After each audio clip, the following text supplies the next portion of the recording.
வணக்கம் நேர்களே, மதிய நேரத்திற்கான ஐரோப்பிய செய்திகள். முதலில் தலைப்புச் செய்திகள்.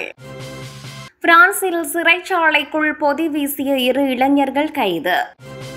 புத்தாண்டு கொண்டாட்டங்களுக்கு தயாராக உள்ள சூரிச். அவசரமாக தரையிறக்கப்பட்ட சுவிஸ் விமான பணியாளர் மரணம். வலதுசாரிகளை ஆதரித்த ஜெர்மனி தேர்தலில் மூக்கை நுழைக்கும் எலான் மஸ்க். லண்டனில் 10.4 மில்லியன் மதிப்புள்ள நகைகள் திருட்டு. 5 லட்சம் பவுண்ட் பரிசுத் தொகை அறிவித்த உரிமையாளர். ரஷ்யா உக்ரைன் இடையே 300 பிணை கைதிகள் பரிமாற்றம். நன்றி தெரிவித்த செலன்ஸ்கி. 2025 ஐரோப்பாவில் மிகப்பெரிய போர் வெடிக்கும், ஆச்சரியம் அளிக்கும் கணிப்பு. செர்பியா ரயில் நிலைய விபத்து, முன்னாள் அமைச்சர் உட்பட 13 பேர் மீது குற்றச்சாட்டு. இனி விரிவான செய்திகள். பிரான்சில் சிறைச்சாலைக்குள் பொதி வீசிய 2 இளைஞர்கள் கைது.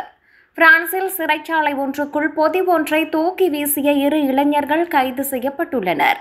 இவ்லின் நகரில் உள்ள சிறைச்சாலையில் இந்த சம்பவம் இடம்பெற்றுள்ளது. டிசம்பர் 28 சனிக்கிழமை மாலை 4 மணியளவில் 2 நபர்கள் சிறைச்சாலையின் வெளியே இருந்து உள்ளே பொதி ஒன்றை தூக்கி வீசியுள்ளனர்.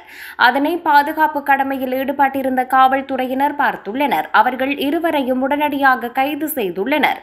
இருவரும் 17 வயதுடையவர்கள் என தெரிவிக்கப்படுகிறது. அவர்கள் செலுத்தி வந்த ஸ்கூட்டர் திருடப்பட்டுள்ளதாகவும் அது பறிமுதல் செய்யப்பட்டுள்ளதாகவும் தெரிவிக்கப்பட்டுள்ளது. புத்தாண்டு கொண்டாட்டங்களுக்கு தயாராக உள்ள சூரிச். புத்தாண்டை கொண்டாடுவதற்கு இன்று இரவு பல்லாயிரக்கணக்கான மக்கள் சூரிச் ஏரி படுக்கையில் குவிவார்கள். சில்வஸ்டர் சௌபா சங்கம் மீண்டும் ஒரு பெரிய வான வேடிக்கையை ஏற்பாடு செய்துள்ளது. இது நள்ளிரவுக்கு பின்னர் 20 நிமிடங்கள் கழித்து தொடங்கும். சூரிச்சின் நகர மையத்தில் உள்ள தாழ்வான ஏரி படுக்கையை சுற்றிலும் நகர பகுதியில் உள்ள சூரிச் ஏரியிலும் தற்காலிக போக்குவரத்து கட்டுப்பாடுகள் இருக்கும் என சூரிச் நகர போலீஸ் எச்சரித்துள்ளது. இவை இன்று அதிகாலை 3 மணி முதல் நாளை ஜனவரி 1, 2025 புதன்கிழமை பிற்பகல் சுமார் 12 மணி வரை நீடிக்கும். கூடுதலாக ஏரியிலிருந்து நகர மண்டப பாலம் மற்றும் செக் சலூன் 10 பிளாட்ஸ் பகுதியில் லிமாட் பகுதிகளில் பாதுகாப்பு காரணங்களுக்காக இன்று இரவு 6 மணி முதல் ஜனவரி 1 காலை 6 மணி வரை பட்டாசு வெடிக்க தடை விதிக்கப்பட்டுள்ளது. தடை செய்யப்பட்ட பகுதியில் பட்டாசு வெடிப்பவர்களுக்கு அபராதம் விதிக்கப்படும். அவசரமாக தரையிறக்கப்பட்ட சுவிஸ் விமான பணியாளர் மரணம். ஆஸ்திரியாவின் கிராஸ் விமான நிலையத்தில் சுவிஸ் ஏர்பஸ் விமானம் அவசரமாக தரையிறக்கப்பட்ட சம்பவத்தில் பாதிக்கப்பட்ட பணியாளர் ஒருவர் 1 வாரத்துக்கு பின்னர் உயிரிழந்துள்ளார். அவர் நேற்று இறந்ததாக சுவிஸ் விமான நிறுவனம் அறிவித்தது. 74 பயணிகளுடன் புக்ரெஸ்டில் இருந்து சூரிச் சென்ற விமானத்தின் காக்பிட் மற்றும் கபினில் புகை ஏற்பட்டதால் அந்த விமானம் அவசரமாக தரையிறக்கப்பட்டது. இந்த சம்பவத்தில் பாதிக்கப்பட்ட 17 பேர் மருத்துவமனையில் அனுமதிக்கப்பட்டனர். அவர்களில் ஒருவரின் நிலை மோசமான நிலையில் இருந்து வருகிறது. விமான பணியாளரான அந்த இளைஞனின் மரணத்திற்கான காரணம் குறித்து எந்த விவரங்களையும் தெரிவிக்க விரும்பவில்லை என்று சுவிஸ் நிறுவனம் தெரிவித்துள்ளது. அவரது மரணத்திற்கு சரியான காரணம் இன்னும் தெளிவாக தெரியவில்லை. வலதுசாரிகளை ஆதரித்து ஜெர்மனி தேர்தலில் மூக்கை நுழைக்கும் எலான் மஸ்க். வலதுசாரி கட்சியை ஆதரிக்கும் எலான் மஸ்கை பொருட்டாக மதிக்காத ஜெர்மனி அரசு முட்டாள்தனமாக பேசுவதாக கூறியுள்ளது. ஜெர்மனியில் பொருளாதார நெருக்கடிக்கு மத்தியில் அதிபர் ஓல்ஃப் ஸ்கால்ஸின் 3 கட்சி ஆளும் கூட்டணியில் விரிசல் ஏற்பட்டதை தொடர்ந்து முன்கூட்டியே வரும் பிப்ரவரி 23ஆம் தேதி பொதுத் தேர்தல் நடத்தப்பட உள்ளது. இதில் ஆல்டர்னேட்டிவ் பார் ஜெர்மனி என்கிற வலதுசாரி கட்சிக்கு அமெரிக்க தொழிலதிபர் எலான் மஸ்க் ஆதரவு தெரிவித்துள்ளார். ஜெர்மனிக்கான நம்பிக்கையின் கடைசி தீப்பொறி எனவும் AfD-யால் மட்டுமே ஜெர்மனியை காப்பாற்ற முடியும் எனவும் எலான் மஸ்க் கருத்து தெரிவித்திருக்கிறார். அமெரிக்க அதிபர் ட்ரம்ப் தலைமையிலான புதிய ஆட்சியில் ஆலோசகர் பதவி கிடைத்ததிலிருந்தே மஸ்க் பல நாடுகளில் அரசியலின் மூக்கை நுழைத்து வருகிறார். ஜெர்மனியில் தனது நிறுவனம் முதலீடு செய்துள்ளதால் அதை பற்றி பேச தனக்கு கருத்து சுதந்திரம் உள்ளது என மஸ்க் கூறியிருக்கிறார். இந்த நிலையில் இது குறித்து ஜெர்மனி அரசு செய்தி தொடர்பாளர் கிறிஸ்டியன் ஹாப்மேன் நேற்று பேட்டியளிக்கையில், கருத்து சுதந்திரம் என்பது மிகப்பெரிய முட்டாள்தனத்தையும் உள்ளடக்கியது. இதை பற்றி வேறெதுவும் கூற வேண்டிய அவசியமில்லை. ஆனால் ஜெர்மனி தேர்தலில் மஸ்க் செல்வாக்கு செலுத்த முயற்சிப்பது உண்மைதான் என்றார். லண்டனில் 10.4 மில்லியன் மதிப்புள்ள நகைகள் திருட்டு.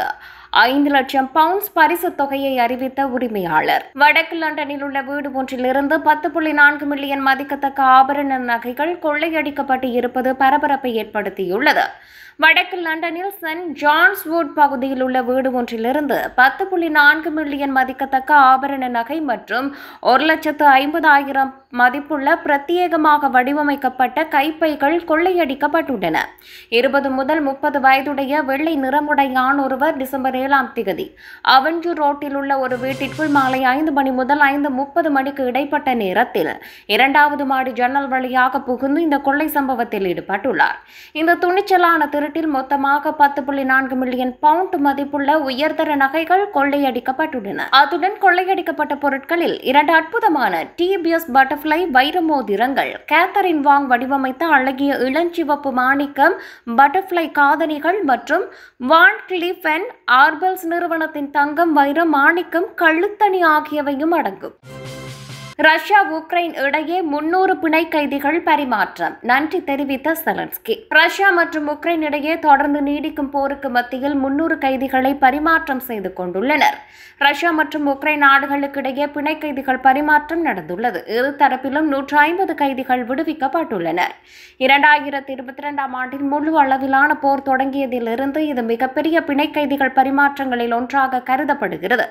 ரஷ்யா பாதுகாப்பு அமைச்சகம் 150 கைதிகள் விடுவிக்கப்பட்ட தெரிவித்த போதிலும் உக்ரைனின் ஜனாதிபதி வோலோடிமிர் செலன்ஸ்கி அசோஸ்டால் எஃகு ஆலை மற்றும் செர்னோபில் அணுமின் நிலையம் போன்ற முக்கிய இடங்களை பாதுகாத்த 189 உக்ரைனிய வீரர்கள் நாடு திரும்பியிருப்பதாக தெரிவித்துள்ளார். இந்த பிணை கைதிகள் பரிமாற்றத்தை ஐக்கிய அரபு எமிரேட்ஸ் எளிதாக்கியுள்ளது. உக்ரைனிய வீரர்கள் மற்றும் பொதுமக்களை விடுவிப்பதில் பங்களிப்பு செய்ததற்காக ஐக்கிய அரபு எமிரேட்ஸ் மற்றும் பிற கூட்டாளிகளுக்கு ஜனாதிபதி செலன்ஸ்கி நன்றி தெரிவித்துள்ளார்.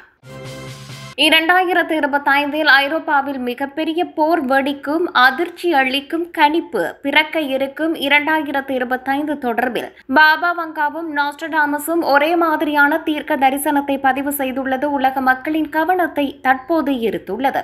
பிறக்க இருக்கிற 2025 தொடர்பில் இருவரும் ஒரே மாதிரியாக கணித்துள்ளனர். பிறக்க இருக்கும் 2025 தொடர்பில் இருவரும் ஒரே மாதிரியாக கணித்துள்ளது உலக மக்களின் கவனத்தை ஈர்த்துள்ளது. 2025 ஐரோப்பாவில் மிகப்பெரிய போர் ஒன்று வெடிக்கும் என்றே இருவரும் கணித்திருக்கிறார்கள். ஐரோப்பாவில் போர் வெடிக்கும் என குறிப்பிட்டுள்ள பாபா வங்கா கண்டத்தின் மக்கள் தொகையை அது அழிக்கும் எனவும் குறிப்பிட்டுள்ளார். உக்ரைன் ரஷ்யா போரில் ரஷ்யா முந்தும் எனவும் அந்த நாடு உலகை ஆளும் எனவும் பாபா வங்கா பதிவு செய்துள்ளார். அமெரிக்காவின் மேற்கு கடற்கரை உட்பட உலகம் முழுவதும் பல பகுதிகளில் நிலநடுக்கம் ஏற்படும் எனவும் பாபா வங்கா கணித்துள்ளார். பாபா வங்காவின் கணிப்புகள் அனைத்தும் பெரும்பாலானவை அவருடன் பழகியவர்களே நேரிடையாக பதிவு செய்துள்ளதாக கூறுகின்றனர். 5079ஆம் ஆண்டு வரையில் பாபா வங்கா தமது கணிப்புகளை பதிவு செய்து வைத்துள்ளார் என்றே கூறப்படுகிறது. 2025இல் நடக்க இருக்கும் சம்பவங்களை பதிவு செய்துள்ள நாஸ்ட்ரடாமஸ் ஐரோப்பிய நிலப்பரப்பில் மிக கொடூரமான போர் வெடிக்கும் எனவும் கண்டத்தின் உள்ளேயும் வெளியேயும் எதிரிகளை அது உருவாக்கும் எனவும் பதிவு செய்துள்ளார்.